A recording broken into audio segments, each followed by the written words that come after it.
Halo, apa kabar semua? Balik lagi bersama gua Ari. Oke, kali ini gua nggak akan main game. Kali ini gua ingin ngebacain kalian cerita horor ya, untuk menemani malam kalian. Oke, dan kali ini gua ingin membacakan kisah horor pertama di channel ini, yaitu Penghuni Lain Gunung Kembang ya, yang dipublish oleh Lakon Story di Twitter, dan juga dia punya YouTube Lakon Story juga ya. Jadi kalau kalian mau ngelihat kisah-kisah lain, dia emang nulis kisah-kisah mistis ya, atau kisah-kisah horor, kalian bisa langsung cek di Twitter atau YouTube dia ya. Oke, dan sebelum lanjut ke videonya, bagi kalian yang punya saran bisa langsung tulis di kolom komentar, dan jangan lupa juga subscribe channel ini untuk mendapatkan updatean video terbaru dari ini, dan juga menambah semangat gue dalam membuat video-video selanjutnya. Dan di segmen ini gue ingin membacakan cerita horor, dan bagi kalian yang punya usulan buat nama segmen ini bisa langsung aja ditulis di kolom komentar ya. Oke, kita langsung aja menuju ke ceritanya.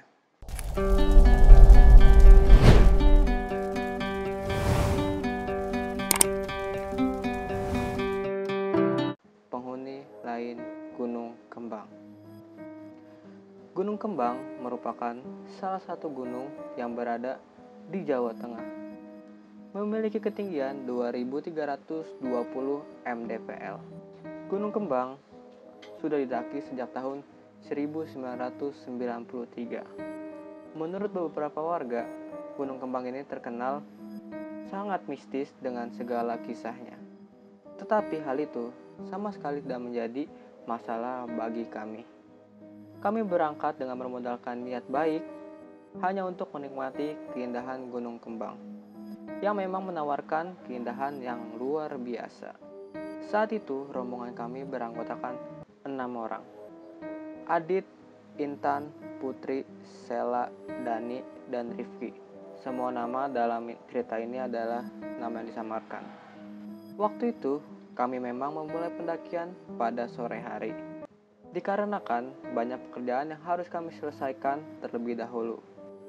Dan dari awal, rombongan kami sudah bisa dikatakan bermasalah, karena salah satu dari kami dalam keadaan datang bulan, yaitu Intan. Hal itu memang sudah kami ketahui sejak awal dari rumah. Dan tak apa alasannya, aku lupa, karena kami bersikukuh melanjutkan pendakian saat itu. Karena jarak rumah kami ke pos pendaftaran Gunung Kembang yang lumayan jauh, membuat kami sampai di pos pendaftaran pada sore hari.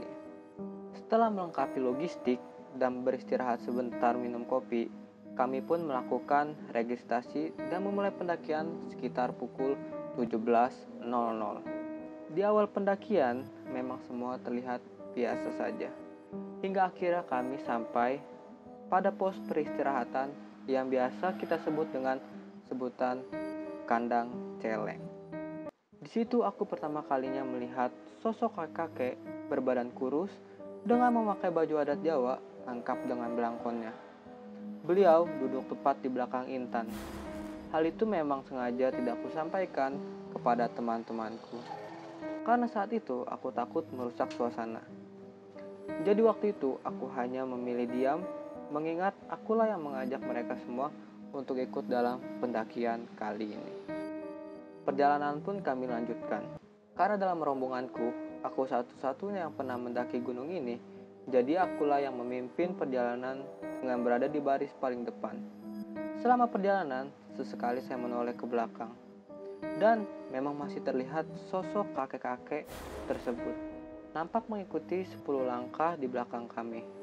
Perjalanan pun tetap kami lanjutkan. Hawa dingin mulai terasa, ditambah suara jangkrik yang khas, seolah menjadi teman perjalanan kami saat itu. Tiba-tiba, di tengah perjalanan, kami dikagetkan dengan suara lonceng dan suara langkah kaki. Seolah ada pendaki yang berpapasan dengan rombongan kami. Padahal saat itu, trek sedang sepi. Dan tidak sampai situ saja, ternyata saat itu semua rombonganku juga mendengarnya. Dengan perasaan yang sangat ketakutan, kami pun saling bertatap-tatapan, mencoba menahan agar tidak gugup dan memulai doa sebisanya. Suasana yang sebelumnya biasa-biasa saja, saat itu mendadak berubah menjadi mencekam. Ditambah saat itu, Putri dan Sela tiba-tiba memohon agar tidak melanjutkan perjalanan dan kembali pulang. Dit, balik aja yuk, gak berani nih gue. Itu tadi suara apaan? Deket banget. Berasa pas di depan kita loh. Balik aja yuk, aku takut, ucap Sela. Iya nih Dit, apalagi kita bawa Intan. Dia lagi hide, perasaan gue sudah gak enak dari tadi Dit. Tambah Putri. Lanjut aja, gunung ini gak tinggi banget kok. Gak lama lagi kita nyampe. Bismillah aja, pelan-pelan. Mau balik, udah ngeranggung. Kita udah sampai sini, jawabku. Iya Put, nanggung nih, tambah Dani dan Rifki. Kami pun akhirnya berhenti sejenak dan mencoba menenangkan diri. Di sela-sela kami duduk, Intan tiba-tiba menghampiriku. Dit, kita baik-baik aja kan? Gue merasa ada yang ngikutin lo dari tadi. Mau noleh ke belakang, gak berani. Gelap banget sih, ucap Intan. Alah, itu mah cuma perasaanmu saja. Tetap berpikir positif aja. Sambil terus berdoa ya. Kita sudah gak jauh kok. Mungkin 2 jam lagi kita sampai puncak, terangku. Menenangkan Intan. Padahal saat itu, aku lagi-lagi melihat sosok kakek-kakek tersebut duduk kembali tepat di belakang Intan. Karena aku mulai khawatir dengan Intan, akhirnya aku pun mengajak mereka untuk segera kembali melakukan perjalanan. Setelah beberapa lama kemudian, akhirnya kami sampai di pos peristirahatan berikutnya. Perlu diketahui, Gunung Kembang, meskipun bukan gunung yang tinggi, tetapi trek di sini sangat menguras tenaga. Jadi tidak heran gunung ini memiliki beberapa pos peristirahatan. Saat kami coba melemaskan otot-otot kami yang mulai lelah, lagi-lagi Intan menghampiriku dan kembali dia mengaku melihat sosok-sosok penampakan. Hal itu sengaja tidak diceritakan kepada Putri dan Sela karena khawatir mereka akan ketakutan dan kembali untuk mengajak turun. Saat itu langsung kupotong perkataannya, karena aku berpikir itu malah menjadi beban. Karena menurutku saat itu, selama mereka tidak mengganggu, biarkan saja. Memang di semua gunung pasti ada penunggunya.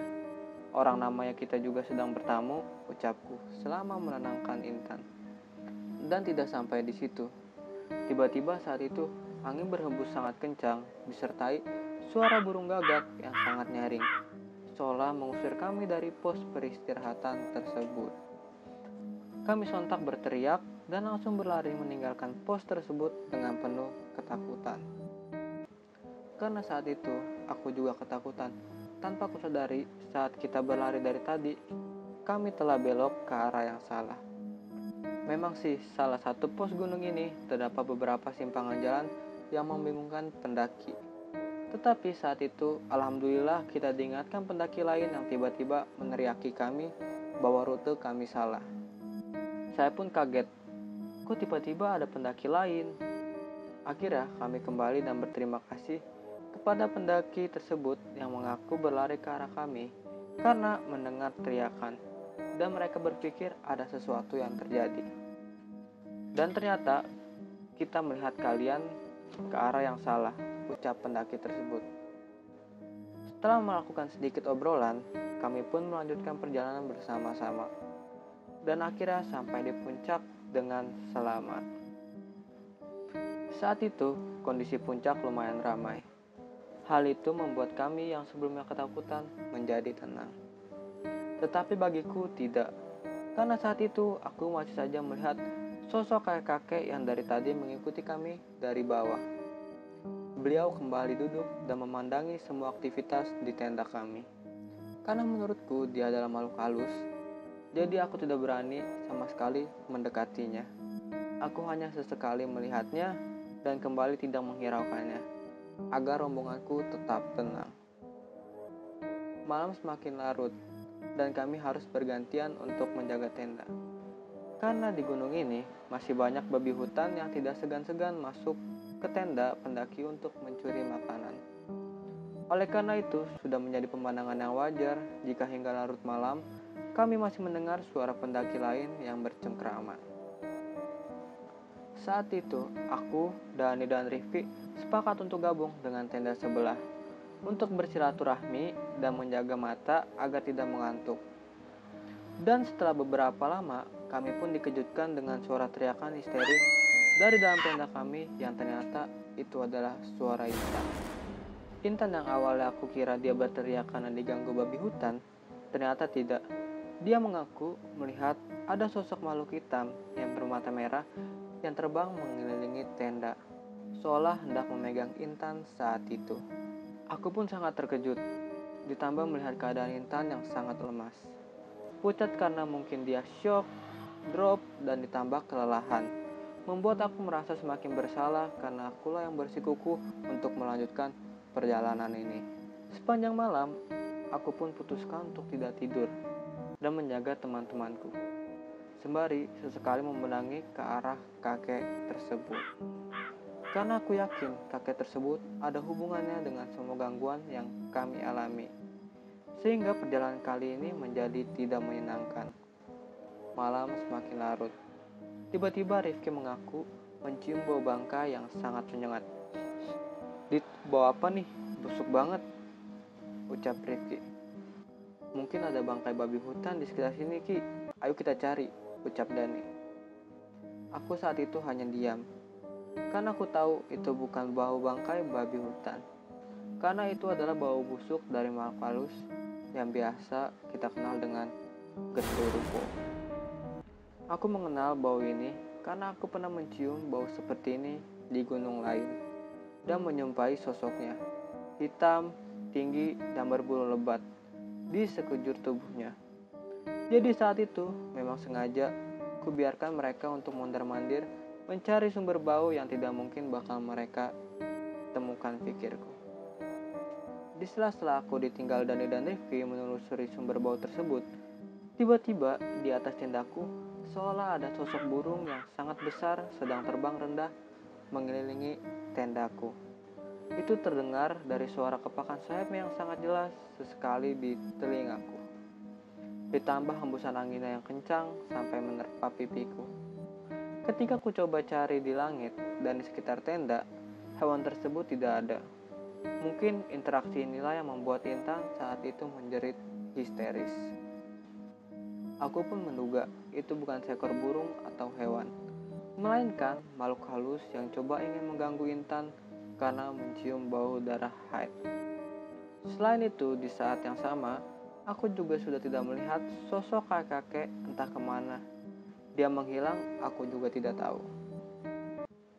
Hal itu membuat dugaanku semakin kuat bahwa sosok kakek tersebut berhubungan dengan semua interaksi yang terjadi kepada kami. Saat itu, aku langsung memanggil Dani dan Rifki agar aku lebih tenang. Karena saat itu badanku juga gemetar semua karena ketakutan. Setelah ku ceritakan sedikit kepada Rifki tentang adanya gangguan, binatang terbang tadi, entah apa yang dilakukan Rifki. Belum selesai dia mendengar ceritaku, tiba-tiba dia memasuki tenda dan mengambil sedikit garam dan ditaburkan di sekitar tenda. Entah maksudnya apa waktu itu, aku tidak terlalu paham. Yang jelas, usaha Rifki tersebut bisa dikatakan berhasil. Karena gangguan malam itu memang berangsur-angsur menghilang. Karena kelelahan, akhirnya aku ketiduran di depan tenda. Aku terbangun karena suara Sela dan berkata dia akan turun saat itu juga. Melihat waktu itu masih menunjukkan pukul 6, aku mencoba tidak menyetujuinya dan mengajak agar kita sarapan dulu sebelum turun. Tawaranku pun mereka tolak. Karena saat itu, Intan sudah berubah. Seolah kami tidak mengenalinya lagi. Dia jadi pendiam dan tidak mengucapkan sepatah kata pun dengan tatapan kosong. Dia hanya sekali bilang, "Ayo turun, ayo turun." Hal itu sontak membuat kami cemas dan langsung menurutinya. Karena kami semua khawatir dengan keadaannya. Saat itu aku juga sudah lega. Karena aku tidak melihat lagi sosok kakek-kakek yang sejak awal mengikuti kami. Akhirnya tanpa pikir panjang, kami memutuskan untuk langsung turun. Sepanjang perjalanan turun, Intan sudah tidak mengeluarkan sepatah kata pun. dan dia berjalan lebih cepat dari biasanya. Dan tak kenapa saat itu, meskipun suasana pagi hari, kami seolah banyak yang mengikuti. Itu terasa dari bau aneh yang sesekali tercium dan ditambah suara burung gagak yang terdengar sangat dekat sekali, tapi tidak ada wujudnya. Seolah ada makhluk terbang di sekitar kami yang mengintai dan siap menerkam kami kapan saja. Singkat cerita, kami sampai di bawah dan berhasil melewati gangguan-gangguan tersebut. Sesampainya di bawah, kami langsung menuju rumah Intan karena kami khawatir dengan keadaannya. Dan betapa anehnya, ketika sampai di rumah Intan, dia langsung masuk ke kamar dan kita dihadang oleh ibunya agar kita tetap di luar saja. Kami pun dengan perasaan penuh tanda tanya akhirnya menurutinya. Selang beberapa lama, akhirnya Intan sudah keluar dengan wajah yang lebih segar seperti tidak habis turun gunung. Beda dengan kami yang masih kusut dan wajah yang sangat kelelahan. Kami pun lega melihat sosok Intan yang baik-baik saja. Lalu kami semua istirahat di rumah Intan sambil memasak mie instan sisa kemarin yang belum habis. Di sela-sela kami istirahat, Ibu Intan tiba-tiba menghampiri kami semua dan berkata bahwa Intan dari awal sudah dilarangnya untuk tidak ikut mendaki gunung. Karena dia memaksa, akhirnya ibunya mengizinkan. Ketika pulang tadi, aku tidak melihat Intan yang masuk ke rumah ini. Tapi ibu melihat sosok kakek Intan yang sudah meninggal beberapa tahun yang lalu. Ibu langsung tersenyum karena ibu menduga bahwa kakek Intan ikut serta dalam pendakian kalian. Jadi Intan masuk rumah dan langsung bikin kopi kesukaan kakeknya saat masih hidup. Lalu istiqosah sebentar. Alhamdulillah kakeknya langsung keluar. Mungkin terlalu sayang sama cucunya kali ya, terang Ibu Intan. Untung Intan saat itu tidak buang air kecil di gunung. Jika Intan buang air kecil, mungkin ceritanya akan berbeda, ucap Ibu Intan. Aku yang mendengar penuturan Ibu Intan, sontak langsung terkejut. Ternyata sosok kakek yang aku lihat kemarin itu ternyata menjaga Intan. Aku pun kembali mengingat kejadian waktu Intan berteriak, mengaku melihat sosok terbang di tenda. Kalau memang saat itu Intan tidak jaga, mungkin saat itu dia hilang atau kesurupan. Wah, bahaya nih memang perjalananku, ucapku dalam hati. Saat itu aku langsung sangat bersyukur karena kami masih diberi keselamatan. Kalau sampai terjadi apa-apa terhadap Intan, pasti orang tua Intan akan menuntut kami dan cerita ini akan menjadi tambah panjang. Akhir cerita saat itu, kami berpamitan dengan keluarga Intan dan membawa sebuah pengalaman yang tidak akan pernah kami lupakan sepanjang hidup kami. Oke cuy, gimana tadi ceritanya? Apakah seram atau enggak? Bisa langsung tulis di kolom komentar di bawah ya. Dan bagi kalian yang punya saran atau kalian punya cerita horor sendiri, bisa langsung aja kirim ke email gue di ariaziz19@gmail.com. Nanti gue taruh linknya atau gue taruh emailnya di bawah, jadi kalian bisa langsung aja kirim di bawah ya. Dan jangan lupa bagi kalian yang punya saran buat nama segmen ini, bisa juga langsung tulis di kolom komentar di bawah ya. Jangan lupa juga subscribe dan nyalakan tombol loncengnya agar kalian mendapatkan updatean video-video terbaru dari ini dan juga menambah semangat gue dalam membuat video-video selanjutnya. Dan jangan lupa juga share video ini agar teman-teman kalian juga tahu tentang video ini atau cerita ini. Oke cuy, terima kasih sudah menonton. Gua Ari and peace out.